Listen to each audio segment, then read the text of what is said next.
there's been a really grim situation lately with Candace Owens. Remember her? Well, among other things, she's been spreading some fairly bonkers conspiracy theories about murdered conservative activist Charlie Kirk. And Charlie's widow, Erika, well, she's not happy, and she has been doing the rounds with this message to Candace when talking to CBS's Barry Weiss, who, by the way, has been brought in to clean up that media outlet.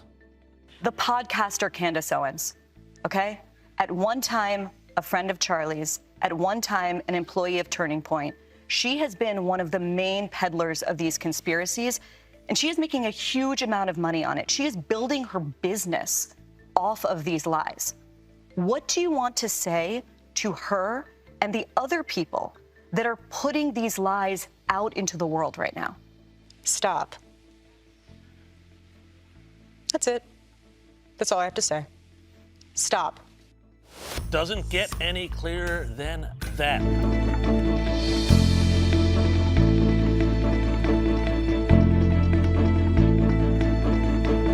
Let's change gears a little bit and head over to the US, where the widow of Charlie Kirk, who was assassinated earlier this year, Erika Kirk, she has spoken out. Now, since Charlie Kirk's death, you would expect this to be a moment where all of America, left and right, could come together and condemn political violence and get behind Charlie Kirk's mission, which was, through freedom of speech, traveling around and having political discussions. Well, we saw in the aftermath of Charlie Kirk's death what the left did. Many of them celebrated his murder.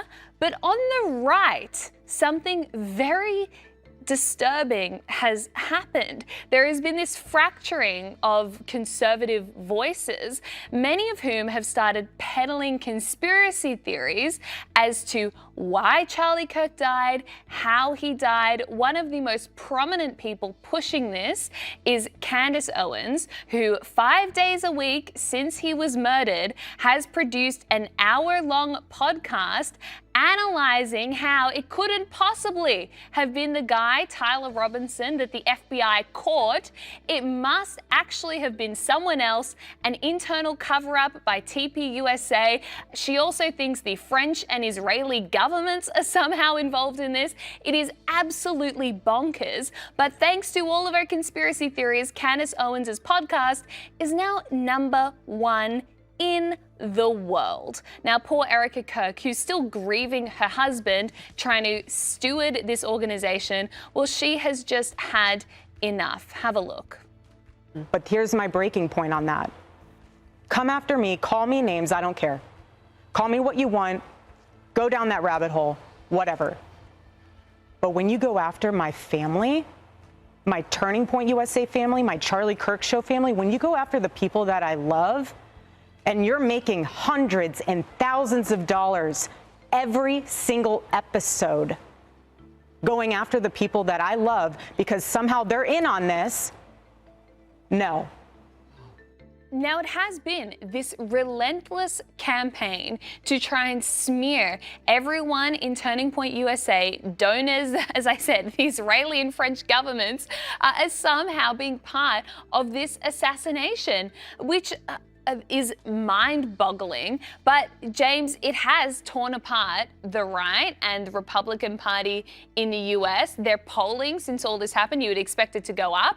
It's actually nosedived, and never has there been more division on the conservative side of politics. I would have thought it was pretty obvious Candace Owens is doing quite well from the death of Charlie Kirk. You mentioned her podcast has been #1 since Charlie Kirk's death.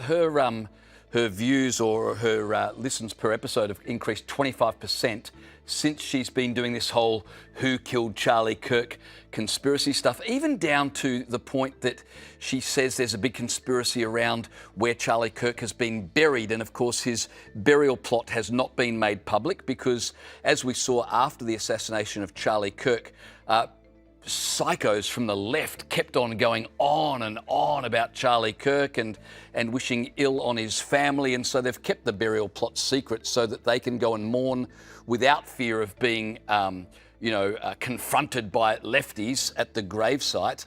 But that's not enough for Candace Owens. She believes there's some kind of conspiracy even behind that. And she accuses Erika Kirk of wanting to take control of Turning Point for various reasons that I suppose relate to either money or control or power, when Candace Owens, as you pointed out, is the one who's herself doing very, very well out of this, while claiming that her motives are completely pure as a friend of Charlie Kirk's. And it's quite something to sort of, directly or indirectly accuse the widow of a dead man of trying to have him killed so she could effectively take control of the business that he built up and the movement that he built up, right? And the French government connection, is that not because of her stuff where she's been alleging, this is Candace Owens, that Brigitte Macron is actually a man, and then she's claimed recently that the French government's got a hit out on her, and that is somehow linked to all of this, which seems exceedingly far-fetched, that the French would want to kill Charlie Kirk because he happened to be friends with Candace Owens, who's been saying that Brigitte Macron is a man. It's just bizarre. And surely at some point you've got to say, and what I found unedifying about it, beyond that stuff, is that she keeps coming out with text messages and emails and whatever that they had shared together, and that's private communication. And I would hate to think that, well, God forbid, after I die, that the text messages I've sent to some people start getting paraded around because I thought they were private communications that I was having with someone. And then all of a sudden that gets plastered in front of the world. This is what we talked about on this day, and this is what we joked about here, and this and that and whatever. You just don't do that with someone who is apparently your friend after they die. At some point, you've just got to let a dead person be a dead person. And what is so disturbing is the way she has kind of inserted herself as the kind of bearer of Charlie Kirk's legacy, the only person in the world who's fighting for justice, the only one who will actually discover who killed Charlie Kirk. She's named her audience on YouTube the Candace Intelligence Agency and encourages all of her mummy sleuths to go out and find clues about who killed Charlie Kirk. And so she really has monetized his murder in a very effective way. But I just don't understand how with a shred of integrity she can turn around and say, it's because I'm his friend. That is not how friends treat each other. And if you truly were his friend, why are you not respecting his wife? Yeah, absolutely.